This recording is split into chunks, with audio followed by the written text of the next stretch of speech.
Bisi Ologe o.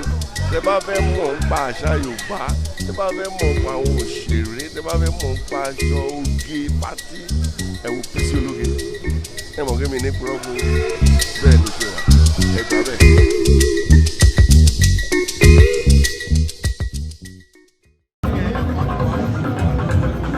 President Founder, Bisi Ologe Tv Show, ọmọ ọba ìyáwó ọdún yìí ká jẹ́ Ẹ̀gbá.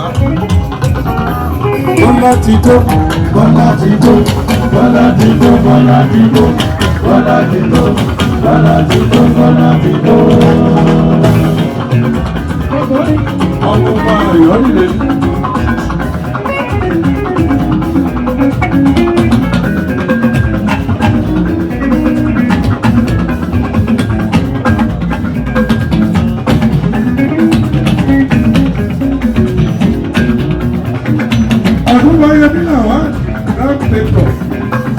Osimomagbua ọ̀fẹ̀gbá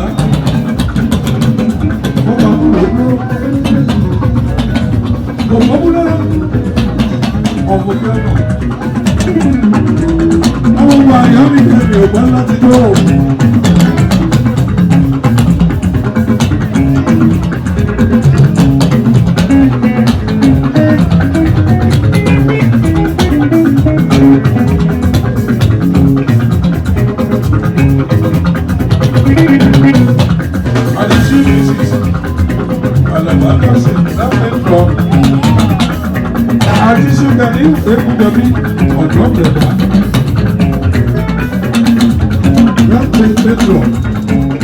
Àti Christian Ọlọ́sàrẹ́ Ọdúnmọ́sùn Ọlọ́sàrẹ́ Ọdúnmọ́sùn Christian Ọlọ́sàrẹ́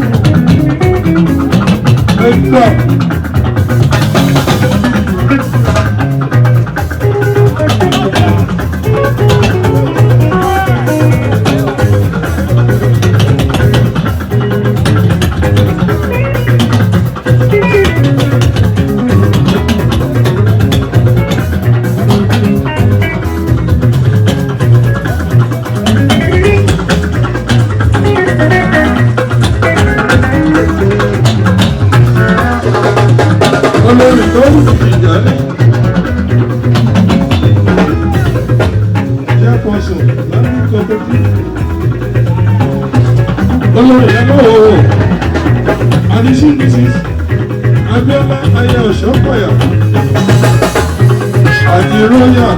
Bisi Ologe finance.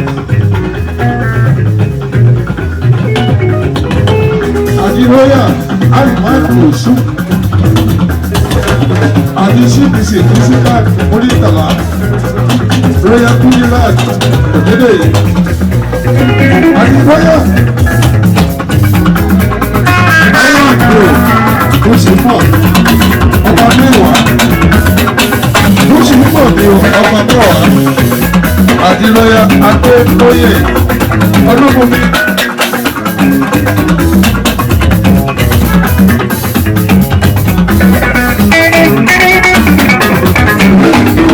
Ẹ̀gbá lóye sisters, ẹgbẹ́ mọ́tòmọ́ni, ẹ̀gbá lóye sisters, ẹgbẹ́ ọlọ́lá. Ẹ̀gbá lóye sisters, ẹgbẹ́ mọ́tòmọ́ni, ẹ̀gbá lóye sisters, ẹgbẹ́ ọlọ́lá.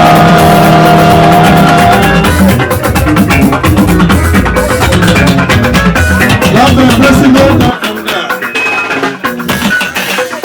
President Bọ́lá ti wọ́n tó Bọ́lá ti dún. Ọmọ ọba ìyàwó náà ní orí ìyá. Ọdún ní káàdé.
Thanks for watching this video. Please don't forget to click on subscribe button.